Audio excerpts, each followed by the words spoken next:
This is a CBS News special report. I'm Nora O'Donnell with John Dickerson in Washington, where flags at the White House and elsewhere are flying at half-staff in honor of George H.W. Bush.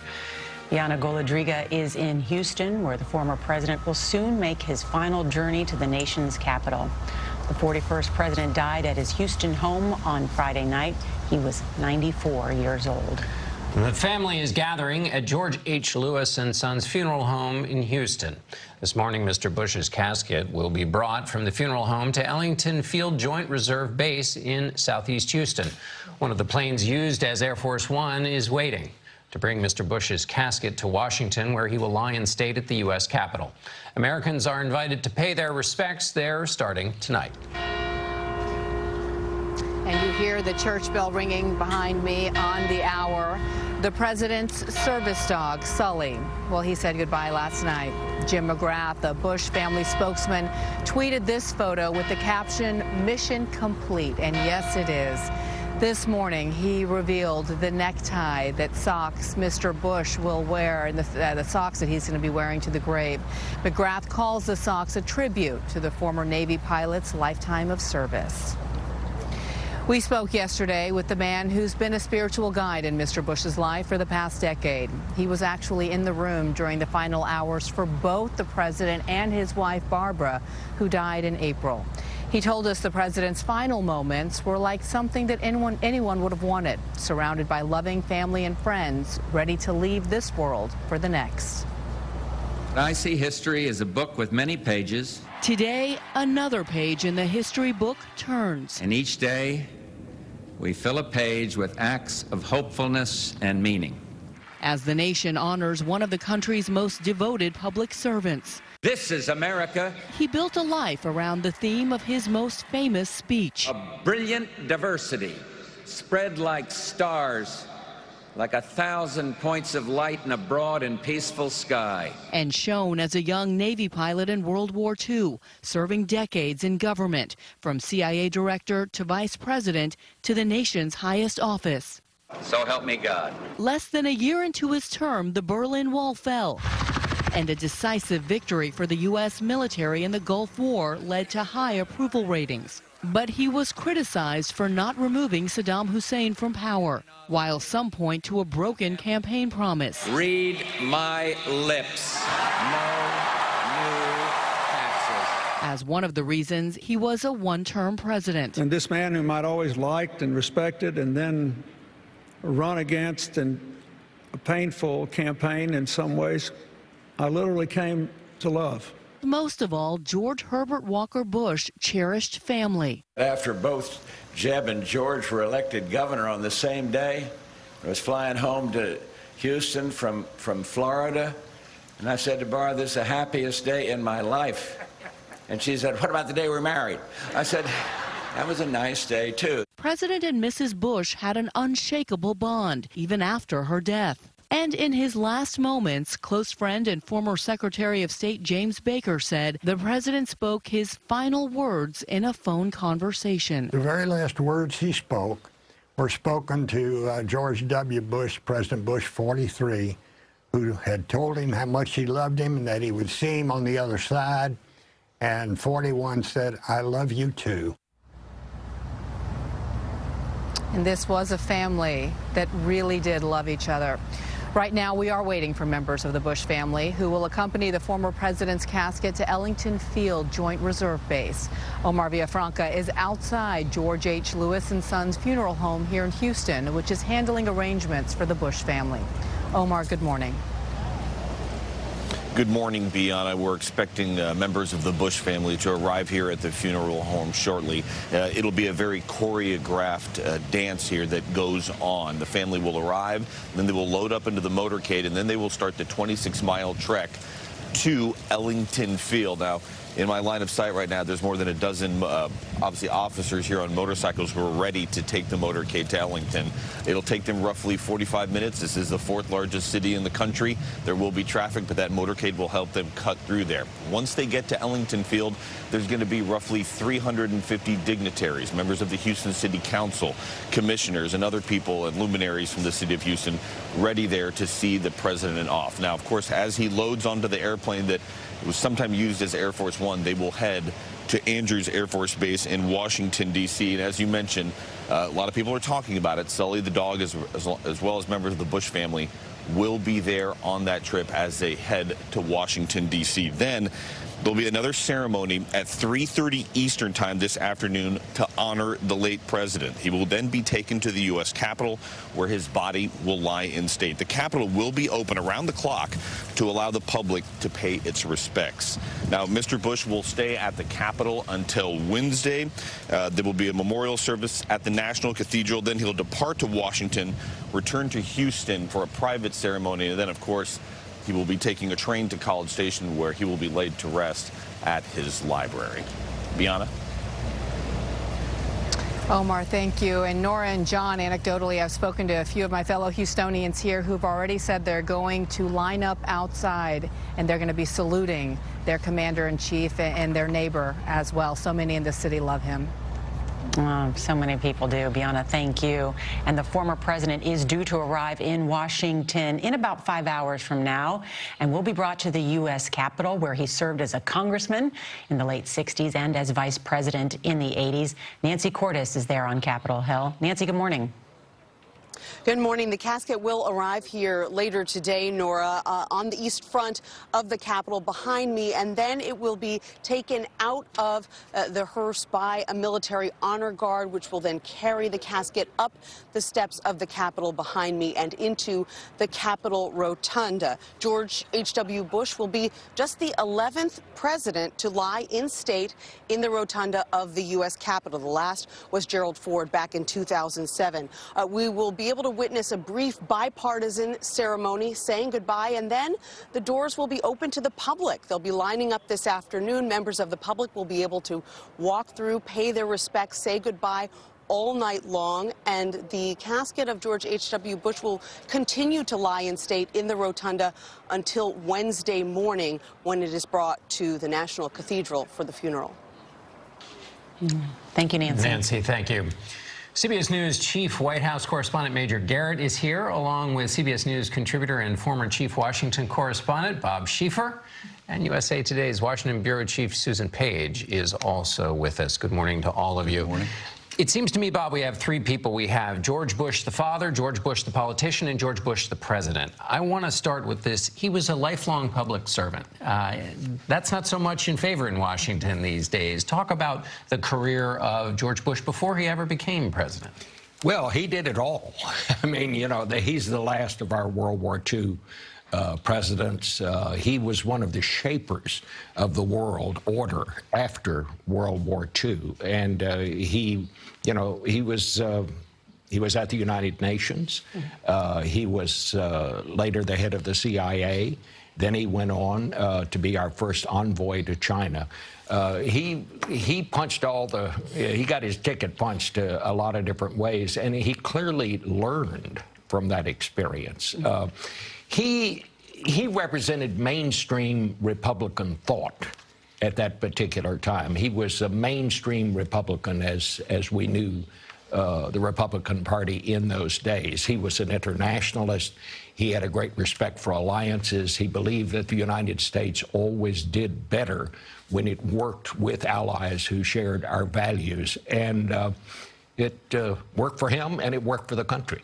You know, Bob, it's been said that he was the most qualified man to ever reach the office of the presidency because he had held so many of those positions that you just mentioned.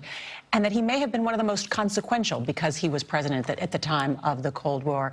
And Susan, how did he govern as a president? How was he inside? You covered him inside the White House. You know, he was a very collaborative president, and he was one who worked across party lines. He had spent, in all these previous jobs, he had spent time with people on the other side, so there wasn't the kind of, it's not that it was a golden era of bipartisanship, but it was not the kind of frozen into two camps the way that we seem to be now. And, you know, one thing he was willing to do was to take jobs nobody wanted. He took two jobs that no politician with ambition wanted. He took over chairmanship of the Republican National Committee during Watergate because Nixon wanted to do that. And then he took over an embattled CIA when President Ford asked him to do that. This was right after the Frank Church hearings that had left the CIA in such bad odor where so many people. So it's a surprise that he survived to become president after agreeing to take on those two difficult tasks. And that gives you a sense of, when we talk about public service, what are we talking about? It is taking tough tasks because it's your duty, even though it's not going to get you up the ladder, which is just so different than what we see today. President Bush said, prudence is a value, and I hope experience matters, when he was in the presidency. Talk a little bit about how he used that experience to get things done with a very Democratic So what was his experience when he arrived in Congress in the mid-60s? Not only was the Cold War really important, there was a shooting war going on in Vietnam, bipartisanship around the question of national survival and up against the communist threat was a real thing. It was existential to our country's orientation to itself and to its future and to our politics. George Bush, as president, oversaw the calm end of the Cold War, and yet with that came a decoupling from this sense of existential threat, and our politics became much more partisan because, guess what?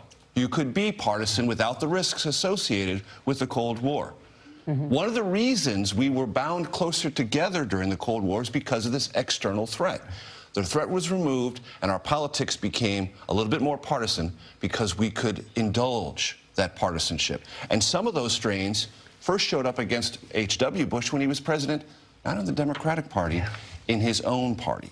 Right. And even so, he maintained this organic approach to the legislative mission of the presidency, which is to get things done. And you look at those 4 years, more things were accomplished across the aisles in those 4 years than almost any other one-term president in modern America. I think that's worth revisiting that. What was accomplished with a fully Democratic-controlled Congress, the Americans for Disability Act, the Clean Air Act, right? Civil Rights Act. Civil Rights Act. Increasing... renewal of it, yes. Yes. So we're increasing the unemployment changes and also the wages. And budget reform, right? You know, I think one of his great strengths was his ability to restrain rhetoric and to keep the tone as calm as possible. I think he had a great deal to do. It's not my phrase, but I think he had a great deal to do with the Cold War ending in a whimper rather than a bang, because when the Berlin Wall fell, he knew not to run out and brag about it because, and George W. Bush told me this himself, he said he had this great ability to put himself in the other guy's shoes. He knew he was going to needed the help of Gorbachev to have this thing come out right. The French, the British, they were not so sure when the Berlin Wall fell if Germany should be allowed to unite. That was not a popular thing in Europe at that point, but he knew that it was, and because of the restraint he showed at the time, he was able to get those things done. And that restraint was so important because if Gorbachev were pushed into a corner by an end zone dancing American president, he might have overreacted and created that kind of Cold War tension that would have put Bush in a fix. So that restraint really gave Gorbachev the room to maneuver. And at the time, it was not appreciated.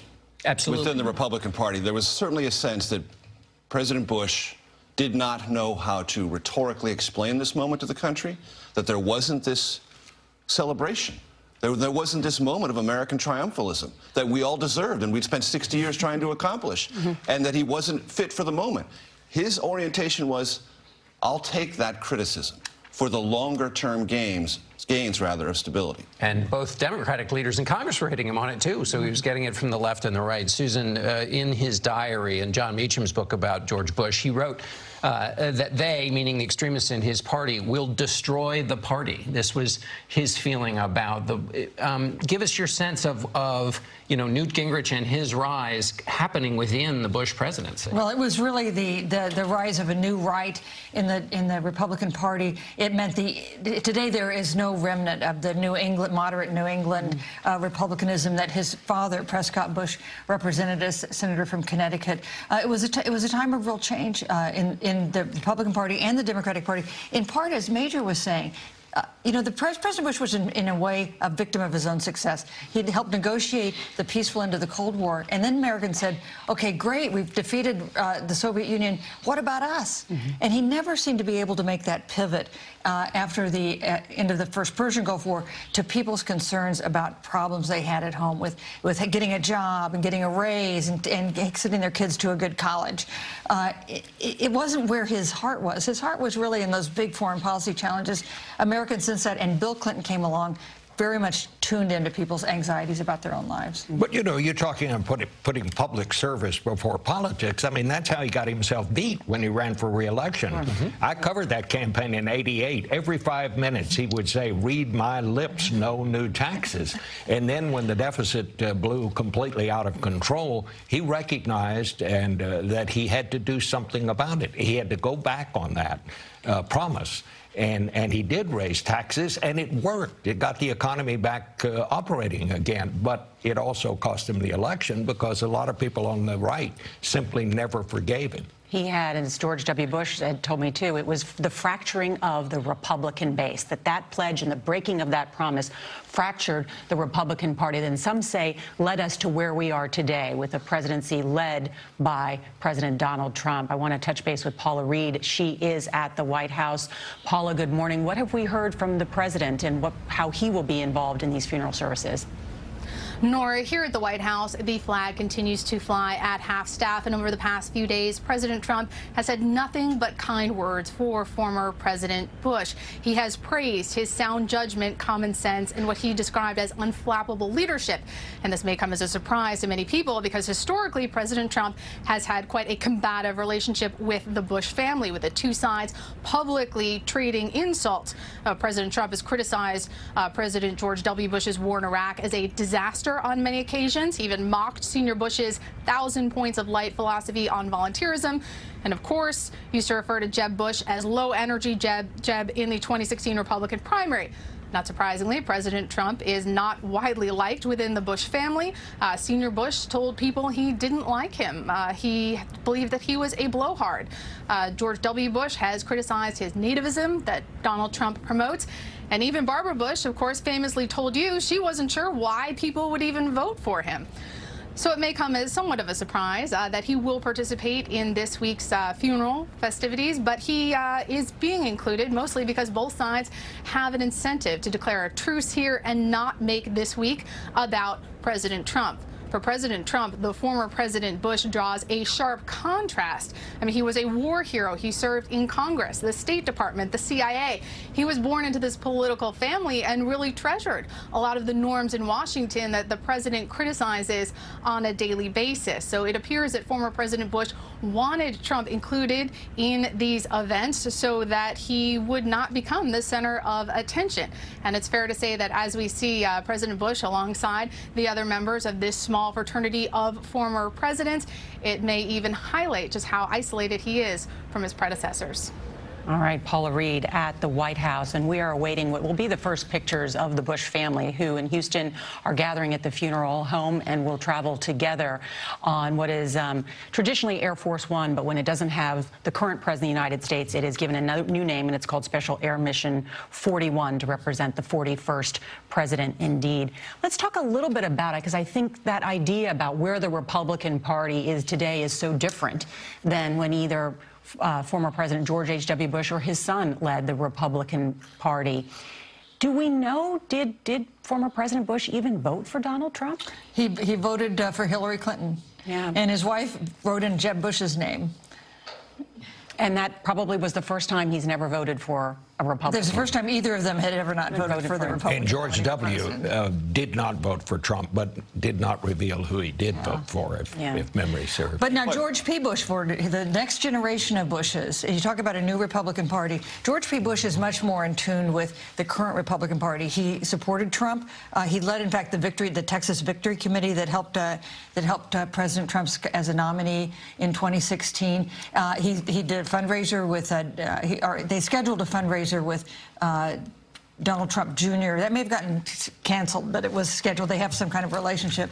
So he reflects the more conservative tone of the Republican Party today. And he also wants to have a future in politics. He does. This isn't just a family opinion. This is somebody who wants that's kind of a cynical view, John. I don't know where you get that. I just want to point out, as we're looking at these live pictures of the funeral home in Houston that prepares to take the family to Ellington Air Force Base, that we're hearing from Jim McGrath, who is President Bush's spokesperson. He said for this first movement in Houston in this state funeral, members of the current Secret Service Bush Protective Division will serve as honorary pallbearers, which, if you know about the Bushes, they were so well regarded by not only the White House staff, but also the Secret Service. You know, I interviewed President Bush almost exactly a year ago in November 2017 at his office in Houston, and you could just tell how much affection there was between him and his Secret Service unit, which had been with him for a long time. And one of the sons, one of the very young sons of one of the agents, got leukemia,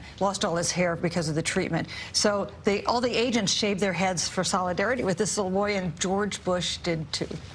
Shaved. I mean, and to see an older, he was what, 93 then? Was that when it? A little bit younger, maybe about 90. Yeah, and shaving his head in solidarity with the Secret Service agents. But he was very inclusive for anybody on the team. He understood that, and I think that is one of the reasons he was so successful during those days when the Cold War was coming to an end. He had known a lot of people in diplomacy. He had known a lot of people in the military, and he had good relationship with them, and he encouraged that. That's one of the reasons he wrote all those notes. That's why he wrote to you. You know, To the audience, these notes that Bob just referred to, typewritten notes that George Bush wrote throughout his political career. Small notes, small measures of respect to build a political network, yes, but also to demonstrate a kindness and a sense of humility. Those notes were probably more adhesive and more important to his political future than almost anything else he ever did. And he never considered himself part of a visionary mission within the Republican Party. There was no outsized concept to the Bush presidency, which at times worked to his disadvantage. But these acts of kindness and this all-encompassing sense of the humanity of himself and the office carried on long after he left it. It's like Lyndon Johnson once said, people always remember who comes to your mom and dad's funeral. And George Bush was an extension of that. And I think he was sincere about his kindness, but people never forget kindness, especially in difficult times. And let me just point out that we are seeing these buses that are arriving because the full extended Bush family is all traveling together. And so as they will gather at the funeral home, they'll then be taken on these buses, which is about a 40-minute ride or so to the Air Force Base. And so that's kind of the family gathering together and to travel together. And we're talking about these notes, which is on the one hand a mark of what Bob was talking about earlier, this empathy, the idea that you know what somebody else is going through. George Bush calling up Al Gore after he lost to his son, saying, I know what it's like to lose. A key part of leadership. And Susan, those notes also represent those relationships over the year. Those are the relationships that get things done in Washington. I mean, that's how people know to trust somebody on the other end of a conversation and not always be judging their motives. That's why when we talk about a different generation, that's what we're talking about. You know, it's also helpful in making progress internationally. One of the things that George H.W. Bush told his staff was he didn't want the first call he made to a foreign leader to be one where he was asking for a favor. So he would call almost every night. He would routinely making calls to foreign leaders, say, how you doing, what's going on, so that when he needed to do something like build a coalition to expel Iraqi forces from Kuwait, he knew the leaders he was trying to deal with, and they knew him, and it made it much easier to kind of forge that really remarkable coalition. You know, you think about President George H.W. Bush and Barbara Bush. They had 6 children. Of course, Robin, that died at 3 of leukemia. The other 5, big families, and they are all there, gathered there at the funeral to pay homage to their grandfather or father, and Omar Villafranca is outside the funeral home. Omar? Nora, we're starting to see some of the family members arrive. 3 very large black buses just pulled up here to the funeral home. And of course, there was a heavy police presence as it is, and there was a little bit of scurrying when the buses arrived. We're expecting them to obviously step out. It'll be a very quick ceremony here, just a few minutes before they load up into the motorcade and start that 26-mile ride to Ellington Field. More than 24 police officers on motorcycles are here on standby, waiting to lead the family to Ellington Field. We're waiting to see as they get off the buses here. There is a hearse. It's got a seal on the side of it and 2 American flags. That's where the former president's casket will go. And we're waiting to see exactly what family members, as they're starting to get off the bus right now, are going to be here for this ceremony. And as Bob Schieffer mentioned, you always remember who comes to your mom and dad's funeral. So there's 350 dignitaries, Houston members of the city council and commissioners waiting at Ellington Field to see the former president off. As we talked to the mayor yesterday, he told us he was the former president who just happened to live next door. He became the fabric of this community when the city needed help.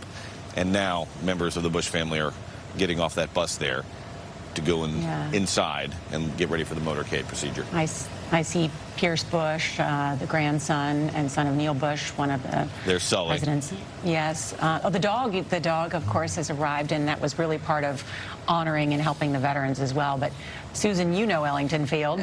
You know, when President Bush was defeated and his successor was inaugurated, the plane then took him and a small group back to Ellington Field. And this was a very difficult time for George Bush because he had been defeated. He had expected that after the great triumph of his foreign policy, he would be reelected. He had been defeated by a man he thought was a lesser man than him, Bill Clinton. It took a long time for their friendship to develop. They were pretty down. They landed in Ellington Field, and there's a crowd that's gathered to greet them, which they didn't expect. And when they then are driven by the Secret Service to the house they had rented while their new house was being built, there were Houstonians lining the streets. There was a couple in a pickup truck holding a sign that said "Welcome Home." George and Barbara. And Barbara Bush told me this story in an interview I did just at the end of 2017, and tears welled up in her eyes, remembering this couple in 1993 who made a sign, stood on the back of their truck, and held it up. You know, there has been a cartoon that has been making its way around that many people have looked at, and it's that image of President Bush arriving in heaven and greeting his wife of 73 years, Barbara Bush, and his daughter, who passed away at age 3. And that thought is so comforting for many people. I think that it was a wonderful drawing, I thought. But, you know, we're talking about how the Republican Party has changed. Washington has changed. I mean, when I came to Washington back during the Hoover administration, actually it was a little after that, but in those days, it was a community where everybody knew everybody. People lived here. They brought their families here. Their wives knew each other. The kids knew each other. And now it's a community of strangers.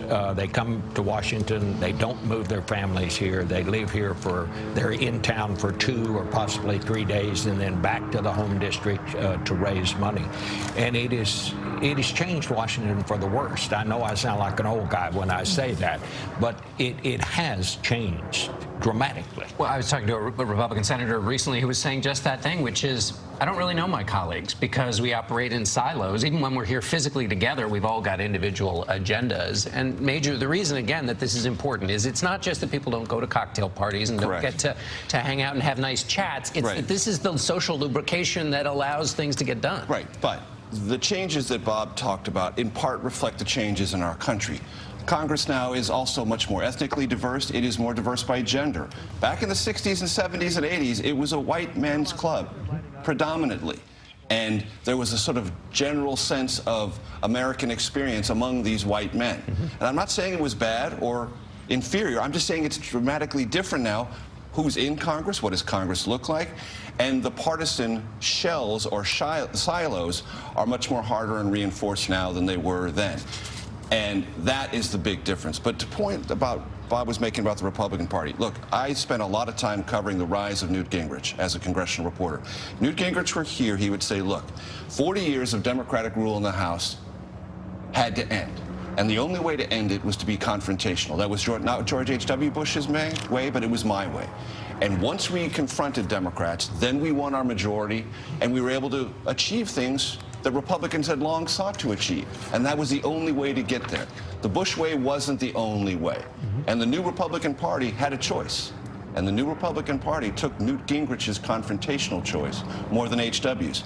Not to say one is necessarily better or worse than the other, but it was a choice made in public with a thorough Republican Party debate. And that hard-edged Gingrich approach has stood for, at least Republicans, the test of time. But you know, the result of that is as the Republican Party has moved further to the right, the Democratic Party has moved further to the left, and the distance between the two parties is greater now and deeper now than it has ever been. Just one sign of the difference between the two: when Newt Gingrich helped bring down Speaker Jim Wright and helped get that Democratic leader basically kicked out of Congress, George W. Bush put out a press release talking about Wright's service to the country. Newt Gingrich was demonizing him, and George Bush, the president, was talking about the service Wright had done to the country. Kind of another example of the difference between what you're talking about, maybe. Right. This idea that H.W. Bush was a product of a time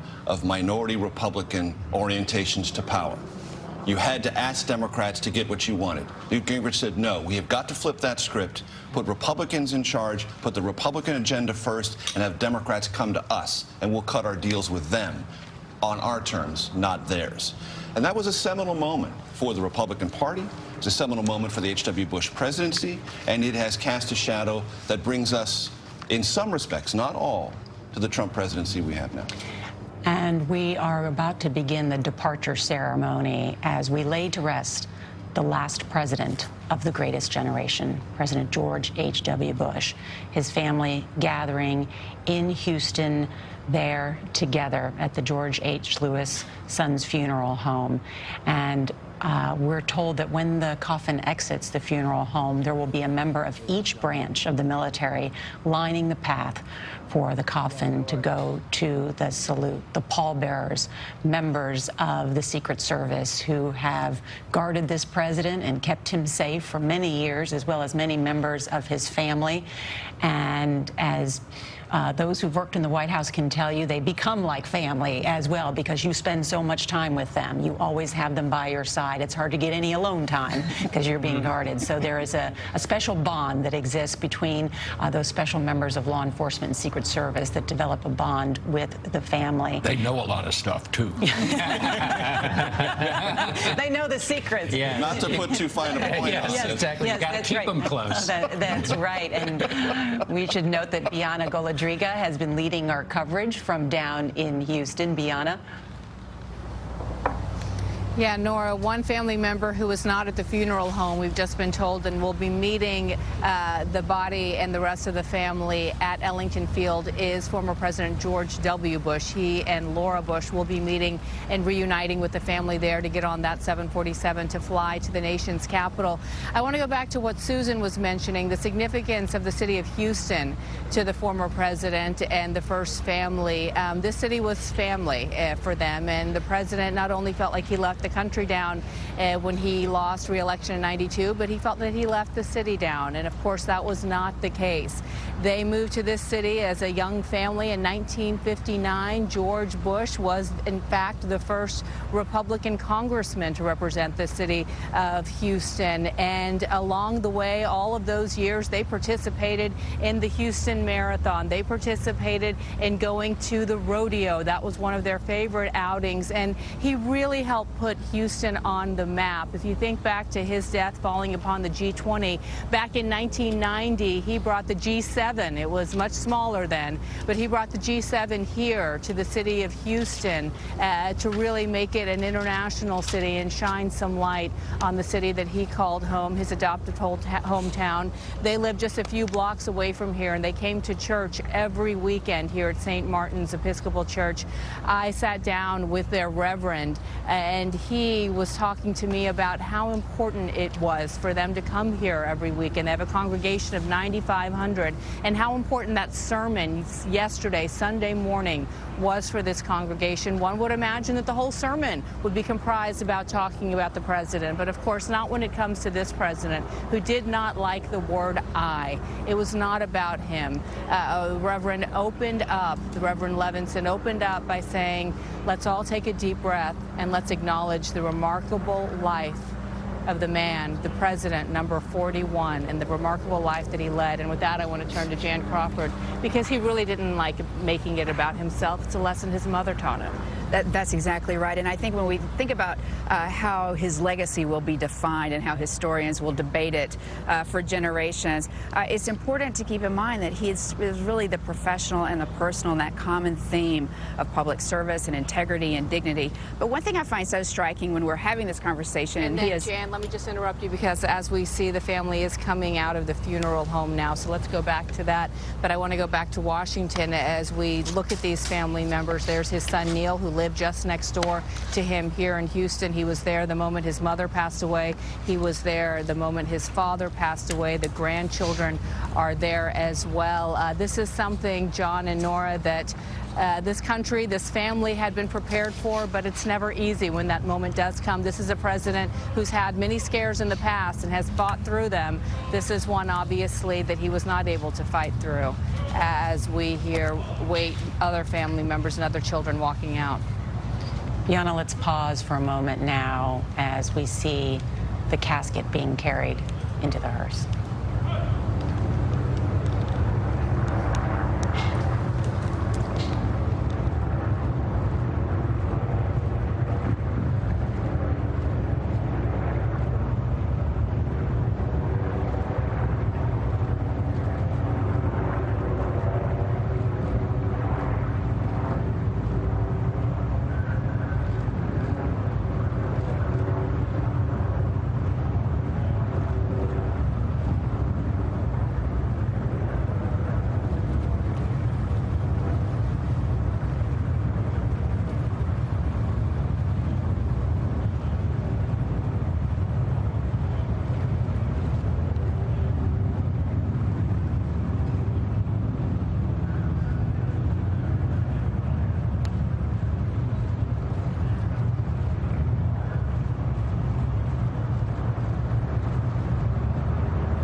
We are witnessing the departure of former President George H.W. Bush from Houston, and his family there gathered with him. That is his son, Neil Bush, and most of his children, his wife, Maria, and their family. They've got Sully, the dog, with them, who is going to be going to Washington as well, and then will be going on to Walter Reed to help other veterans in their care and in their recovery. There you can see the hearse there with a presidential seal on it and flags, and you can see those black buses which are carrying the extended Bush family that has gathered there and will be brought. It's about, they tell us, about a 40-minute drive to Ellington Field. At Ellington Field is President George W. Bush, the 43rd President of the United States, along with his wife, Laura Bush, and there will be a departure ceremony there that is befitting of this president, with the ceremony, as many in the family have said, important not only to honor the life of former President George H.W. Bush, but also to celebrate the legacy and his accomplishments. As George W. Bush told us in our interview for 60 Minutes, he believes he will be viewed by the long lens of history as the greatest one-term president in American history. And certainly his life of 94 years spanned some of the most important geopolitical events of our time, and domestic events too. It really was an extraordinary life, a life well lived that began as a young man who enlisted in the Navy. And from then on, kept serving his country, always.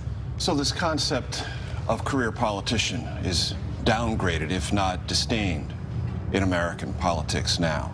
Career politicians are skilled because they are survivors. And one of the key concepts I think President George H.W. Bush brought to his presidency was a concept less appreciated in American politics now. We have a very thorough understanding in American politics right now of what my party needs or what my individual political agenda needs. The key in politics, successful politics, is understanding what your opponent needs. What is your opponent's motives? What's your opponent's background? Where does your opponent come from? What do they need to make sure a deal is workable for them?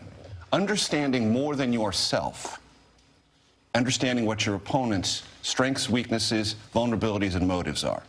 George H.W. Bush is part of a generation in politics who understood that fundamental truth and the hard work behind making that fundamental truth workable.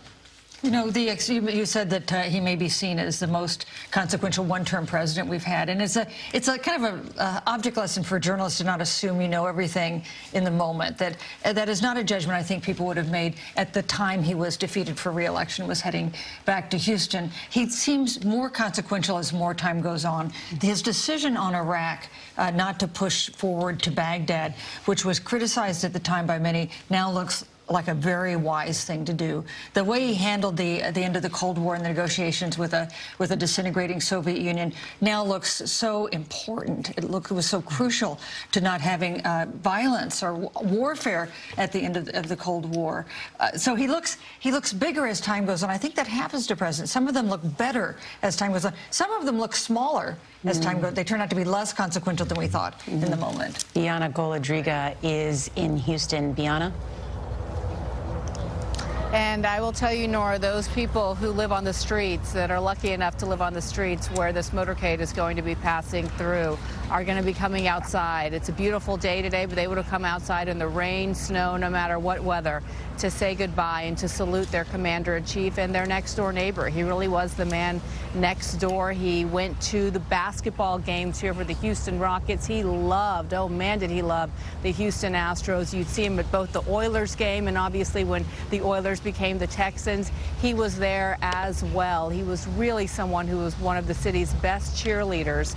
And when you come to a high-class problem like this church behind me has, with a congregation of 9,500, where the Reverend had to send out notes saying, listen, both for when Barbara passed away and now when the president passed away, the services will be private. Everyone thinks they're invited because everyone thinks that they were the president and first lady's good friends.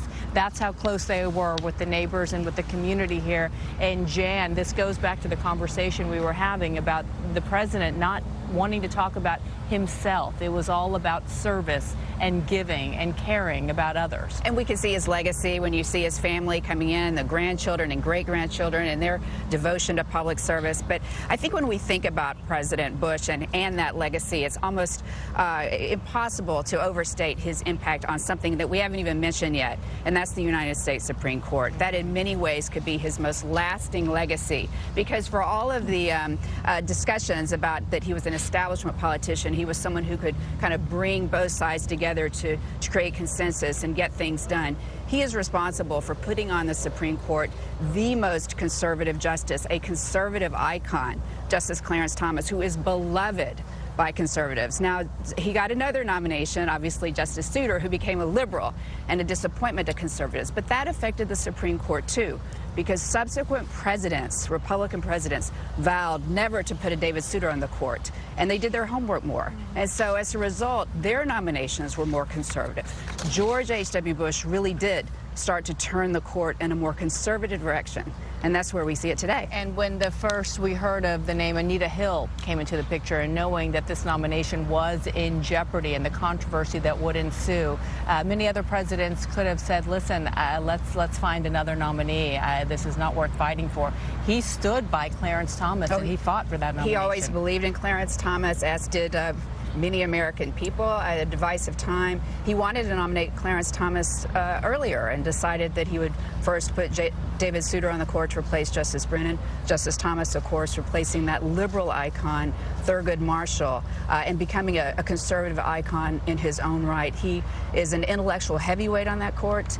He is one of the most forceful voices of conservatism on the Supreme Court. And in fact, of all of the nominees that President Trump has put on the federal appeals court since he's been in office, more of those have been Clarence Thomas clerks when they were coming out of law school than any other justice. So you can't overstate Justice Thomas's influence in the legal community and on the courts, and that is a result of George H.W. Bush. Yeah, and once again highlighting, though it may have been a shorter presidency than George H.W. Bush had hoped for, obviously it had lasting impact, Nora. Nora, and John, as I send it to you, lessons that he passed on to his son as well. But what was also fascinating was that when his son did become president, he put the brakes on and sat in the shadow, never wanting to overshadow the president that would follow, of course, that being his son.